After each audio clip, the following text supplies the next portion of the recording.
Good afternoon, everyone. I'm Corryn. I am here with our 314 moment today.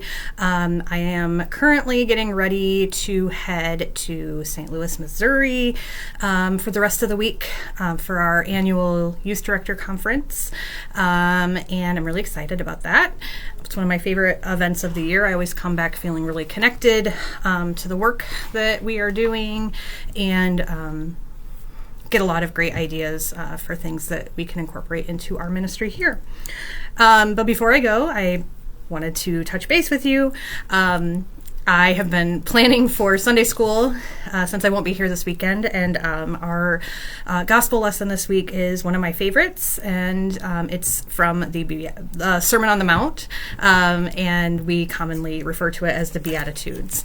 And I think these words are so important and comfortable, especially during these times where things are just seeming tough and confusing and despairing, I guess, is the way I might describe it.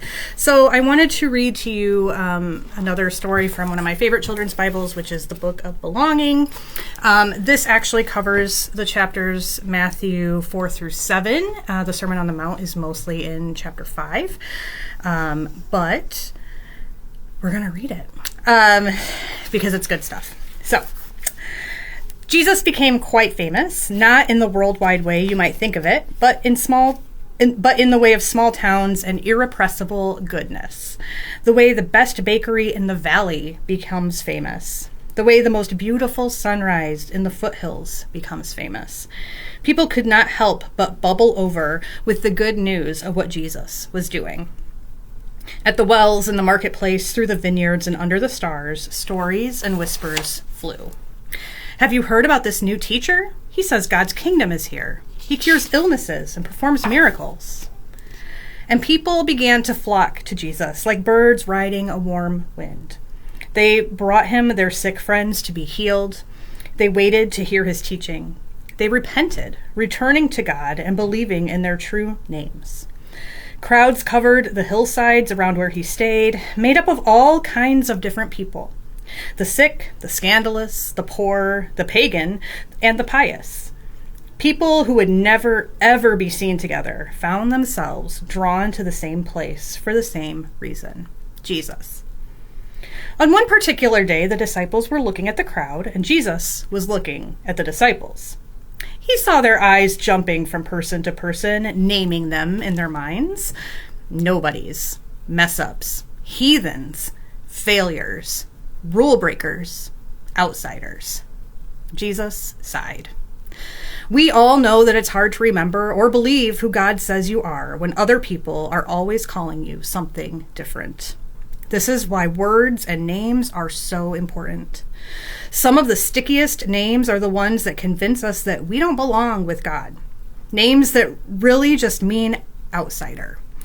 But Jesus knew that in God's dream, nobody is treated as an outsider. God had always been telling God's people to trust God's names for them first, to invite others in, to care for the forgotten and give them new names like belonging, beloved, and delightful.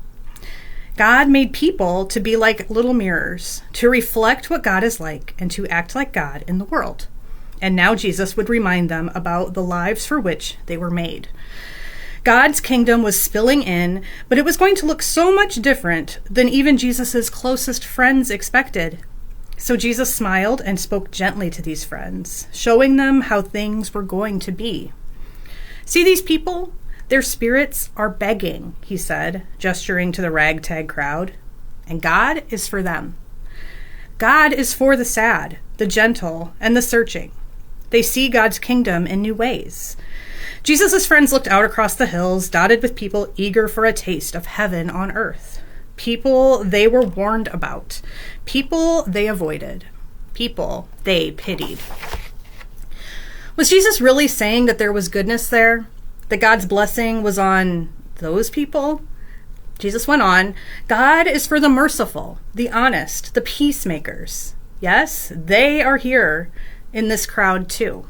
They give us glimpses of God's kingdom, the kingdom of heaven. Jesus knew this would not be an easy lesson.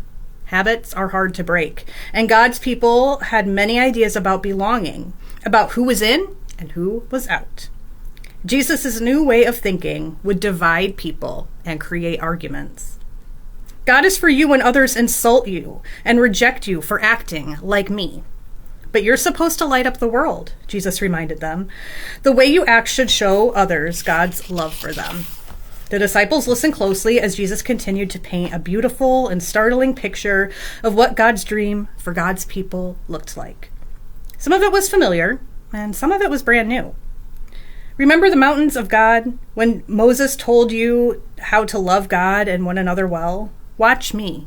I'll show you how to do that. Jesus spoke for a long time with lesson after lesson, new ways to live, a new type of kingdom. But when? When? The people listening wondered. This hard and holy way of living that Jesus described sounded beautiful, true, and good. They wanted to live like that, but as they looked at the world around them, war and suffering, sickness and tears, it seemed unlikely, impossible. Will it be an instant fix? How will things change? Is Jesus going to destroy the Roman power machine? No. Jesus told him in his mysterious way, this is not like the violent clashes and conquests throughout history. God's kingdom is here, but also not here. Here, but not here? The disciples murmured and scratched their heads. This is confusing. So Jesus wove together some word pictures, hoping to help them understand. God's kingdom is spilling in bit by bit. He tried to show them. It is already here, and it has almost arrived.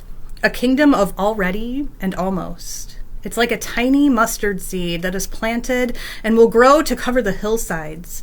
It's like the bit of yeast in a batch of dough that changes the way the dough looks and expands. It's like a net thrown into the water that catches fish of every kind. Things have changed and will continue to change. You're getting peeks and glimpses of what will someday be everywhere. Jesus traveled from town to town with his friends, and everywhere he went, it was a show and tell about God's kingdom, what it was like, how they could live there. And to the people living in the small towns and the villages, suffering under the Roman power machine, Jesus' message felt like the best hope they had experienced in a long time. Like a waft of warm bread first thing in the morning, like the first glimmer of sunrise over the foothills, it felt like goodness was peeking in at last, and they couldn't help but share. So I hope this story gives you some peace and some hope in these times. I know I could use some, and this weekend I'm looking forward to hopefully connecting with people in a way that reassures me and my faith and gives me glimpses of God's kingdom starting to peek in. So peace be with you as you go this week, and we will see you soon.